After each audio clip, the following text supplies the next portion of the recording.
नमस्कार। आइए सुनिए प्यासी नदी उपन्यास का तीसरा भाग। मेरे बारे में आप क्या जानना चाहते हैं? मेरे जीवन में कोई भी ऐसी महत्वपूर्ण घटना नहीं है जिसे उल्लेखनीय कहा जा सके। हमारे मध्यम वर्गीय समाज में लड़कियों के जीवन में जो सपाटपन होता है, लगभग वही मेरे साथ भी है। निशा ने मेरे सवाल को दरगुजर करने की चेष्टा की। बिल्कुल वैसा नहीं है आपके साथ, यह तो मैं दावे के साथ कह सकता हूँ। यद्यपि मैं निशा के संबंध में अभी तक इतना भी नहीं जानता था कि राकेश और उसके बीच वास्तविक संबंध क्या है, लेकिन राकेश से मिनट 2 मिनट की पहले ही दिन अकेले में जो मुलाकात हुई थी और उसने निशा को लेकर जो संकेत दिया था, उसके आधार पर मैं अनायास अपनी बात कह गया। निशा गौर से मेरा चेहरा देखती रही। शायद वह मेरे कथन की वास्तविक ध्वनि को पकड़ने की कोशिश कर रही थी।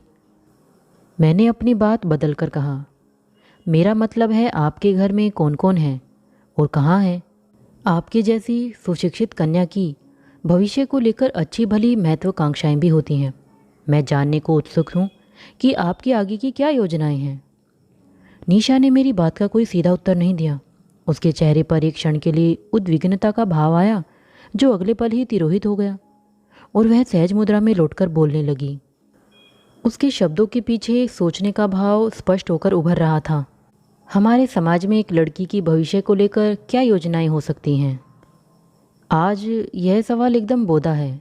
एक लड़की या औरत क्या नहीं कर सकती? आज तो जीवन का कोई क्षेत्र ऐसा नहीं रह गया है जहां औरत अपना कमाल न दिखा सके। मेरी बात के उत्तर में निशा ने मुझसे ही एक प्रश्न कर डाला। क्या कई बार ऐसा नहीं लगता कि हमारी जिंदगी एक खास बिंदु पर जाकर ठहर गई है? मैं समझा नहीं। अपनी बात खोलकर जरा विस्तार से कहो तो शायद मैं समझ सकूं। निशा ने दूर कहीं देखते हुए कहना आरंभ किया। आंखें जब दूर तक देख नहीं पाती तो लगता है अवरोध की एक मोटी दीवार ही सामने आ गई है। ऐसे समय सब कहीं एक बेचैनी भरी जड़ता का एहसास होने लगता है। मैं तो ऐसा नहीं समझता। अभी तुमने बेचैनी की बात कही है। जहाँ बेचैनी होगी भला वहाँ जड़ता कैसे ठहर सकती है? होती है। हमारे देश में औरत की जिंदगी कई तरह की अदृश्य बेड़ियों में जकड़ी हुई है, जिन्हें तोड़ने की कोशिश में वह लहूलुहान हो जाती है। सारी वर्जनाएं सिर्फ औरत के लिए हैं। क्या आपके मन में यह जिज्ञासा एक बार भी नहीं उठी होगी कि मेरे और आपके मित्र राकेश जी के क्या संबंध हैं? आप सोचते होंगे राकेश जी ने मुझसे विवाह कर लिया है और हम दोनों पति पत्नी हैं। मैं 1 मिनट तक कुछ नहीं बोल पाया। मैं सोच भी नहीं सकता था कि निशा मेरे मन में छिपे हुए कौतूहल को इतनी स्पष्टता से व्यक्त कर जाएगी। मैंने सतर्क होकर कहा, हाँ, यह जिज्ञासा मेरे मन में उठी तो कई बार है, लेकिन इसको लेकर मन में वांछित अवांछित का प्रश्न कभी नहीं उठा। शायद आज संबंधों के इतने तरह के स्तर पैदा हो गए हैं कि हम स्त्री पुरुष के सहवास को सहज रूप से स्वीकार कर लेते हैं। इसके लिए उनका पति पत्नी होना तनिक भी आवश्यक नहीं है। आप रोज़मर्रा की साधारण जीवन धारा से एकदम अलग हैं। मैं सामाजिक रचना की आम जीवन शैली की बात कर रही हूँ। मैं जिन बेड़ियों की बातें कर रही हूँ वह वास्तव में कभी नहीं टूट पाती। यह सारा समाज पुरुष प्रधान है और वह कालांतर में बनाए हुए नियमों और नीतियों से सूत भर भी इधर उधर नहीं होना चाहता। युगों से यही होता चला आ रहा है। नारी जब स्वयंवरा थी तब भी उसे किसी एक को चुनने की छूट नहीं थी। उसे अनेक में से एक को चुनना पड़ता था, और फिर भी क्या वह एक ही को चुन पाती थी? उसे एक को चुनने के बाद भी 5-5 का वर्ण करना पड़ता था। निशा का तर्क सुनकर मैं सन्नाटे में आ गया। सामाजिक रचना की भीतरी परतों को उसने अपनी गंभीर चिंतन से खूब देखा परखा था। मैंने उसके मन में उमड़ती घुमड़ती भावनाओं को बाहर निकालने का प्रयत्न किया, मगर जो अवांछित था उसे नारी ने स्वीकार ही क्यों किया? मेरे प्रश्न पर निशा ठठाकर हंस पड़ी और बोली, क्या भोला सवाल किया है आपने भी। आप इतने भोले तो कतई नहीं हैं कि इस प्रश्न का उत्तर स्वयं न जानते हों, मगर मुझसे ही सुनना चाहते हैं तो मैं बताती हूँ। जो कन्या हमारी सामाजिक दृष्टि में अन्यान्य जड़ वस्तुओं की तरह दान देने की वस्तु है, उसे यह शक्ति कौन देता कि वह अवांछित का तिरस्कार करके उसे परे ठेल देती? युगों से एक जड़ क्रम चलता आ रहा है। कहने को प्रगति और सामाजिक विकास की कितनी ही ऊंची ऊंची बातें कही जाएं, पर वास्तव में तो वही ढाक के तीन पात हैं। सारे परिवेश में एक ऐसा ही नए घटियापन फैला हुआ है। बाहर से तो बहुत से परिवर्तन होते दिख पड़ रहे हैं, परंतु हमारी भीतरी दुनिया कितनी खाली है, इसे आपसे कहने की जरूरत नहीं समझती। मैं आश्चर्य विभूत होकर निशा की गंभीर और सटीक बातें सुन रहा था। उसकी वाणी में एक अनोखा संयम था और शब्द तर्कस से सधे हुए तीरों की तरह छूट रहे थे। मैं उसके इस विचित्र रूप से परिचित नहीं था। मुझे लगा निशा भीतर से एक दाहक अग्नि की पिंड है जो अपनी आग में स्वयं ही जल रही है। अब मुझ पर यह अनायास ही स्पष्ट हो गया कि राकेश के साथ एक ही बेडरूम में सोकर भी वह उसकी अंकशायनी हो ही, यह कतई जरूरी नहीं है। वह देह के नज़दीक होने के बावजूद असीम दूरी बरकरार रख सकती है। पर मैंने उससे अपनी सहमति फिर भी प्रकट नहीं की। इतनी थोड़ी सी उम्र में आप यह कैसी निराशा भरी बातें कह रही हैं? जीवन सत्य है और उसकी समस्याएं भी बहुत उलझी हुई और जटिल हैं, पर ऐसा भी नहीं है कि कोई रास्ता हो ही नहीं। आपके पास जब सुनहले सपने बुनने की उम्र हो तो ऐसी निराशाजनक बातों को पास भी नहीं फटकने देना चाहिए। निशा मेरे प्रवचन पर खुलकर हंस पड़ी और बोली, आपने मेरी भारी भरकम बातें सुनकर शायद यह अंदाज लगाया है कि मैं किसी रोज आत्महत्या कर डालूंगी, पर वैसा नहीं होगा। मैं खूब खाती हूँ और अपने तई हर तरह से स्वतंत्र हूँ। अपनी राह जिस दिन नहीं चुन सकूंगी तो व्यर्थ जीवन भार नहीं ढोती फिरूंगी। आप मुझे एक निराश अबला न समझें। चलो तब तो ठीक है, मैं तो तुम्हारी बातें सुनकर घबरा ही उठा था। कुछ लोग होते हैं जो शौकिया तौर पर निराशा का दर्शन बघारने लगते हैं। उनकी यही हॉबी हो सकती है, मगर जीते और तरह से हैं। मैंने हल्का सा व्यंग्य किया।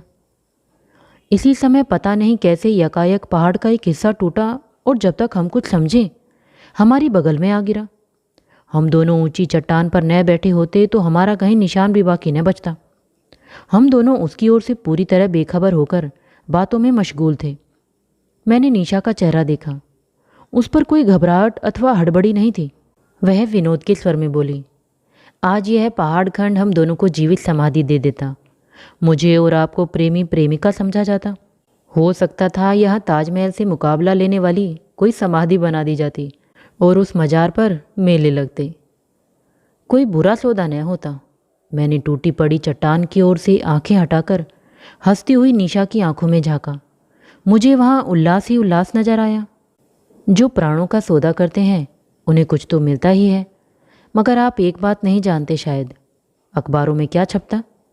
लेखक अमोक जी अपनी एक अज्ञात प्रेमिका के साथ पहाड़ के नीचे दबे पाए गए। संभवतः प्रेमानुभूति के सघन क्षणों में आत्महत्या करने की दृष्टि से ही उन दोनों ने वह जगह चुनी होगी। पहले शायद जीवन मृत्यु में साथ निभाने की शपथ लेने वह प्राचीन मंदिर गए होंगे। यह एक अद्भुत घटना है। इस पर कवियों को प्रेमाख्यान रचने चाहिए। अपनी बात कहते कहते निशा उन्मुक्त भाव से खिलखिलाकर हंसने लगी। मैं अचंभे से उसका उल्लसित मुंह देखता रह गया। उसकी आंखों में सहज विनोद और कौतुक के अतिरिक्त और कोई दूषित भाव नहीं था। उसने स्वयं को मेरी प्रेमिका जितनी सरलता से कह दिया था, वह मन में किसी के लिए गोपन भाव होने पर कोई युवती प्रकट नहीं कर पाती है। मैंने भी उसी सहज भाव से उसे छेड़ा। अगर वास्तव में वह अघट घट जाता तो मज़ा ही आ जाता। तुमसे जीवन में रोमांस का नंबर क्या पता आए या ना आए, मरकर तो दोनों को एक साथ रहने की बाध्यता हो ही जाती। सच पूछो मैं तो ऐसी मौत मरने को खुशी से तैयार हूँ। अभी तो हम यहाँ बैठे ही हैं, हो सकता है अभी कोई और चोटी टूटकर इधर आ गिरे। अभी हम दोनों चोहलबाजी में लगे ही हुए थे कि हमें कई लोग अपनी तरफ आते दिखाई पड़े। शायद वह उस आकस्मिक ढंग से टूटे पहाड़ को देखने ही चले आ रहे थे। हमने अनावश्यक कौतूहल की सामग्री बनने से बचने का प्रयास किया। मैंने घड़ी पर नज़र डालकर कहा, उठो उठो निशा, लगता है सामने से अखबार वाले आ रहे हैं। अब यह शायद हमारा इंटरव्यू करेंगे। मुझे भूख बहुत तेज लगी है, एकदम चल दो। निशा उठकर खड़ी हो गई और निकट आ गए लोगों को जगह देकर हम दूसरी ओर घूम गए। लौटते हुए रास्ते भर मैं और निशा हंसी मजाक करते रहे। निशा से मैं महीनों तक जितना न खुल पाता उतना 3-4 घंटों के एकांत क्षणों में खुल गया। निशा के व्यक्तित्व में मुझे वास्तविक चुंबकीय आकर्षण की झलक मिली। मैं निशा के साथ उसके होटल में गया तो वह काउंटर से चाबी लेते हुए पूछने लगी, कोई आया तो नहीं था? नहीं मैम साहब, बाद में तो कोई नहीं आया था। चलो छुट्टी हुई, कहकर निशा मेरी ओर घूमकर देखते हुए बोली, अभी तो लौटे नहीं आपके दोस्त महाशय। मुझे तो यही लगता है कि अगर आए भी तो आज शाम से पहले तो क्या आएंगे। कमरे में पहुंचकर वह भीतर कपड़े बदलने चली गई और मैं आंखें बंद करके सोफे पर पीठ टिकाकर आराम करने लगा। वह लौटी तो मुझे आंखें बंद किए देखकर बोली, लगता है आपको चढ़ाई पर जाने की वजह से थकान हो गई है। नहीं नहीं, थकान बिल्कुल नहीं हुई। हाँ, भूख जरूर लगी है। मैं धीरज के साथ आपके लौटने की ही राह देख रहा था, मैंने सोफे से उठते हुए कहा। ठीक है, आप तब तक वॉश कीजिए, मैं बहरे को बुलाकर खाना लाने के लिए बोलती हूँ। बहरे को बुलाकर निशा ने 2 जगह खाना लाने को कहा और इसी दौरान आई डाक देखने लगी। बहरा खाना बहुत जल्दी लेकर लौटा और मेज पर खाना सजाने लगा। मैं और निशा आमने सामने बैठ गए और खाना शुरू कर दिया। निशा ने खाते खाते मुझसे पूछा, आपको यह खाना पसंद तो नहीं आया होगा? असल में होटल चाहे कितना भी अच्छा क्यों न हो, मिलता सब जगह अखाद्य ही है। क्या किया जाए, जब होटल में ही रहने की बाध्यता हो तो वही कुछ खाना पड़ेगा जो वहाँ मिलता है। और जहाँ तक मेरा प्रश्न है, मेरे नसीब में तो घर जैसी कोई चीज़ है ही नहीं। निशा ने घर और नसीब शब्दों को पकड़कर परिहास किया। हाँ, बेचारे लेखकों के नसीब में घर कहाँ होता है। बेचारे भटक भटक कर घाट घाट का पानी पीते घूमते हैं और अनेक लोगों की श्रद्धा के सहारे जीते हैं। एक पल उसने मेरी ओर अपनी बड़ी बड़ी आंखें उठाकर अपलक देखा और दुष्टतापूर्वक पूछने लगी, क्यों महाशय जी, अभी तक आपको गहरी श्रद्धा और समर्पण भाव देने वाली कोई पाठिका मिली या नहीं? मैंने अपने चेहरे पर भरसक बेचारापन लाकर कहा, नगरी नगरी जंगल जंगल भटक कर मैं उसी दयामयी समर्पण शिला को बरसों से खोज रहा हूँ, पर यही लगता है कि अभी वह शुभ घड़ी शायद बहुत दूर है जब मेरी एकांत साधना फलवती होगी। आपकी नज़र में कहीं कोई ऐसी पात्री हो तो उससे मेरी सिफारिश करना न भूलें। तथास्तु महानुभाव, मैं इस दिशा में विशेष प्रयत्नशील रहूंगी, कहकर निशा मुस्कुराने लगी। हम दोनों हास परिहास करते हुए देर तक खाना खाते रहे। मैंने गहराई से अनुभव किया कि शिष्टता के साथ साथ निशा में पर्याप्त आनंद विभोरता भी है। वह अपने व्यवहार में खुली हुई और अकुंठित है। खाना समाप्त होने पर निशा ने बहरे से कॉफ़ी लाने को कहा। कॉफ़ी पीते हुए निशा ने मेरे उपन्यास की प्रगति के विषय में पूछा और यह भी जानना चाहा कि मैं अभी कितने समय और इधर ही रहूँगा। मैंने उसे बतलाया कि अब काम तो ज़्यादा बाकी नहीं रह गया है, मगर मन रमने की बात है। हफ्ते 2 हफ्ता तो आसपास का ग्रामांचल देखने में ही निकल सकते हैं। कॉफ़ी ख़त्म करके निशा बोली, आप थोड़ी देर रेस्ट कर लीजिए। जैसा कि कहा भी गया है, दोपहर के खाने के बाद झपकी चुस्त दुरुस्त बना देती है। चाहे तो अंदर बिस्तर पर लेट जाएं, मुझे तो दोपहर को सोने की आदत नहीं है। 3:30 बज चुके थे और मुझे जरा भी थकान अनुभव नहीं हो रही थी। मैंने निशा से कहा, नहीं नहीं, मेरा सोने का जरा भी मन नहीं है। आपकी इच्छा हो तो बैठकर बातें करें या फिर ताश ही खेलें, और अगर बोर्डम महसूस न करें तो उन किताबों की चर्चा करें जो आपने इन दिनों पढ़ी हैं। निशा कुछ क्षण सोचती रही और फिर मेरे चेहरे पर दृष्टि स्थिर करके बोली, मैं तो कुछ खास पढ़ती वढ़ती हूँ ही नहीं, और जो माशाअल्लाह पढ़ती भी हूँ उसमें चुनाव का भी कोई ख्याल नहीं रखती। मैं कभी कभी तो एक साथ ही 2 ऐसी किताबें पढ़ डालती हूँ जिनकी मानसिकता एक दूसरे के खिलाफ जाती हैं। मुझे कुछ उत्सुकता हुई कि उसने ऐसी विपरीत दिशाओं में जाने वाली मानसिकता की कौन सी पुस्तकें पढ़ी हैं। मैंने पूछा, मसलन वे क्या पुस्तकें हैं? एक है सिमान दा बहुआ की सेकंड सेक्स और दूसरी है आंद्रजीत की स्ट्रेट इज़ द गेट। अब बताइए, इन दोनों में औरत की जो तस्वीरें हैं उनमें कहीं कोई तालमेल बैठता है? सेकंड सेक्स में औरत का आज़ादी पसंद मिजाज और रूढ़ियों पर प्रबल प्रहार है, तो स्ट्रेट इज़ द गेट में औरत के भीतर बाइबल की करुणा भरी हुई है। मैं निशा के चेहरे पर भावों की दीप्ति उभरते देखकर मोहाविष्ट हो गया। मैं यह तो समझ गया था कि उसमें ज़बरदस्त हास परिहास और प्रत्युपन्नति है, मगर वह बहुत बारीक चीज़ें पढ़ती है, यह मुझे पहली बार ज्ञात हुआ। हम दोनों समाज, धर्म, संस्कृति और स्त्री पुरुष के संबंधों पर विस्तार से बातें करते रहे। लगभग 6 बजे का समय होगा कि दरवाजे में एयरबैग पीठ पर लटकाए राकेश आता दिखाई पड़ा। उसने आते ही बैग मेज पर रखा और मेरी बगल में टिकते हुए बोला, तो जनाब हमारी गैर मौजूदगी में तशरीफ़ लाए हैं। हाँ यार, बस किस्मत से मुलाकात हो रही है, वरना तुम तो बस हमारे नाम पर फातिहा ही पढ़ते रहते। मेरी बात पर वह परम उत्सुकता से पूछने लगा, कैसे कैसे? भाई यह तो कुछ बहुत मज़ेदार सिलसिला मालूम देता है, जल्दी से बतलाओ क्या माजरा हुआ। मैंने उसे अपने और निशा के मंदिर जाने और पहाड़ टूटकर नज़दीक आ गिरने का पूरा किस्सा सुनाया तो वह खूब हंसा और बोला, यार यह तो कुछ भी नहीं हुआ। एक तरह से इसे तो गुनाह बेलज्जत ही समझना चाहिए। इतना हुआ था तो बाकी कुछ भी हो ही जाना चाहिए था। मेरे ख्याल से यह एक धमाकेदार न्यूज़ बनती और तुमको इधर उधर साहित्यिक हलकों में श्रद्धांजलियाँ मिल जाती। अबे मरदूद, बजाय दुख मनाने के तू तो हमें उल्टा मार डालने पर ही कमर कसे बैठा है। इतनी आसानी से टरकने वाले नहीं हैं यहाँ। तेरी छाती पर मूंग दलेंगे और तुझे ही ठिकाना लगाया जाएगा पहले। यह कहकर मैंने राकेश के कंधे पर एक घूंसा जमा दिया और कॉलेज के दिनों की भाषा बोलने लगा। निशा मुझे और राकेश को चुहलबाजी करते देखकर मुस्कुराती रही और थोड़ी देर के लिए वहाँ से हट गई। उसने हम दोनों को बेतकल्लुफ़ी से बातें करते देखकर समझ लिया था कि हम दोनों के बीच हो सकता है अभी गाली गलौज भी हो। जब निशा चली गई तो मैंने राकेश से पूछा, हाँ भाई ठेकेदार, हो गए तेरे टेंडर सबमिट? सबमिट क्या होना था, महज एक फॉर्मेलिटी होती है, उसी की वजह से दौड़ना पड़ा। बाकी काम तो रूटीन में होता ही रहता है। तू अपनी सुना, कैसा चल रहा है तेरा चरित्र पुराण? ठीक चल रहा है। मैं आज सुबह आया तो पता चला राजा नल तो सिरे से भागा हुआ है, बेचारी दमयंती को अकेला छोड़कर। मैं निशा को जानबूझकर साथ नहीं ले गया था। एक तो मैंने यह सूट 2 महीने के लिए लिया हुआ है, इसके अलावा आगरा में तो इन दिनों भाड़ सुलग रहा है। फिर एक यह भी है कि राकेश ने बात पूरी नहीं की तो मैंने धीरे से पूछा, हाँ एक यह बात भी है कि क्या? कुछ खास नहीं, बस यही सोचा कि वहाँ इसके बारे में लोग गैर ज़रूरी दिलचस्पी शो करेंगे। फालतू की क्यूरियोसिटी फैलती है। लोगों को तो बातें करने को कुछ चाहिए होता है, जबकि रियलिटी कुछ और होती है। निशा कमरे की ओर आती दिखाई पड़ी तो राकेश बोला, इस विषय पर बातें बंद करो। ठीक है, लेकिन तुम्हारी मंजिल? मैंने राकेश को कोंचा। जब मंजिल मिल जाएगी तो तुम बेखबर नहीं रहोगे। फिलहाल वैसा कुछ नहीं है अभी। निशा हम लोगों के पास आ गई तो राकेश बोला, निशा जरा बटन दबाकर बैरे को बुलाओ, एक प्याला चाय मिल जाए गर्मा गर्म तो जान बच जाए।